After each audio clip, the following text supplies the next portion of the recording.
Salam dari HKBP Kernolong, HKBP tertua di Pulau Jawa. Sebelum kita memasuki istirahat kita di malam ini, sejenak kita mendengarkan firman Tuhan, mari kita berdoa.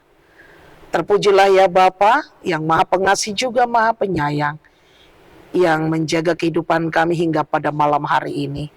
Sebelum kami merebahkan tubuh kami dalam peristirahatan kami di malam ini, sejenak kami mau mendengarkan firman-Mu. Berkati kami Tuhan, hanya di dalam nama anak-Mu kami berdoa dan mengucap syukur.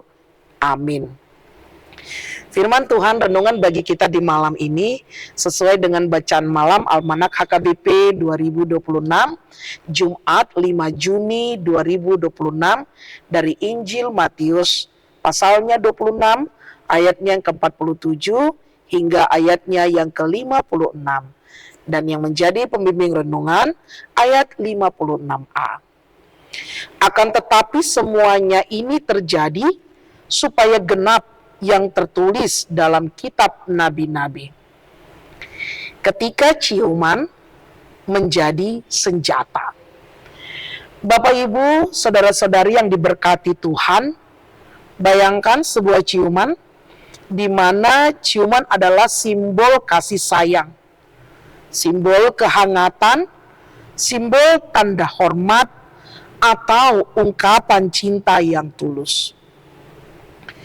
Namun dalam malam yang gelap di Taman Getsemani, fungsi ciuman itu diputarbalikkan secara drastis. Yudas Iskariot menggunakan ciuman bukan untuk menunjukkan bahwa dia mengasihi Yesus, melainkan sebagai senjata dan tanda bagi para prajurit untuk menangkapnya. Sebuah tindakan yang seharusnya membawa kedamaian, justru sebaliknya mendatangkan luka dan pengkhianatan.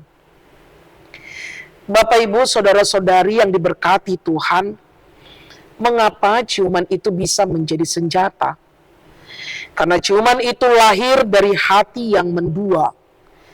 Yudas adalah salah satu dari 12 murid yang paling dekat dengan Yesus. Tetapi ia membiarkan kekecewaan, keserakahan, atau ambisi pribadinya menguasai hatinya.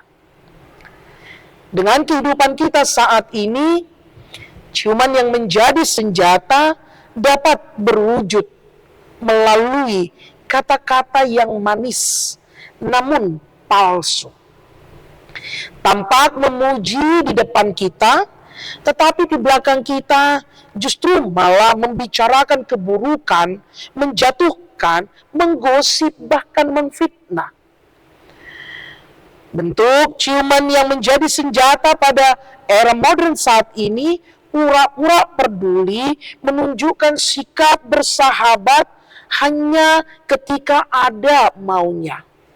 Tetapi meninggalkan atau menusuk dari belakang saat kepentingan kita tidak terpenuhi.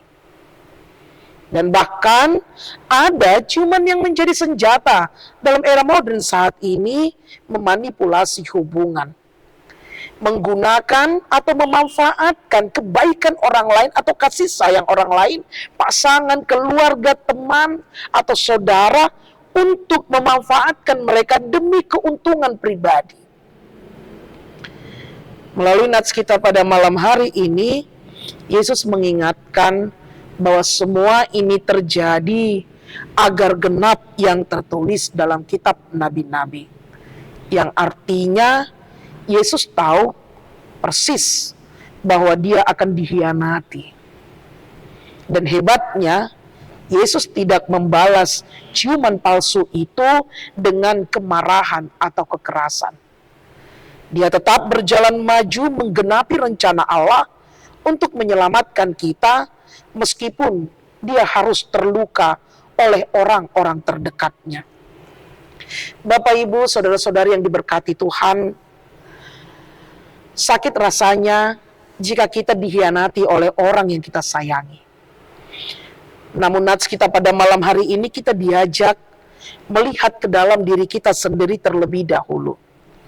Apakah selama ini kita sudah tulus dalam mengasihi sesama dan mengasihi Tuhan? Jangan-jangan ibadah kita, pelayanan kita, atau kata-kata manis kita kepada Tuhan dan sesama hanyalah ciuman Judas. Kelihatan indah di luar, kompak, bersama, tetapi sebenarnya penuh dengan motivasi yang salah di dalamnya. Karena itu, Bapak Ibu Saudara-saudari yang diberkati Tuhan Yesus Kristus, marilah kita menjadi pribadi yang jujur dan tulus.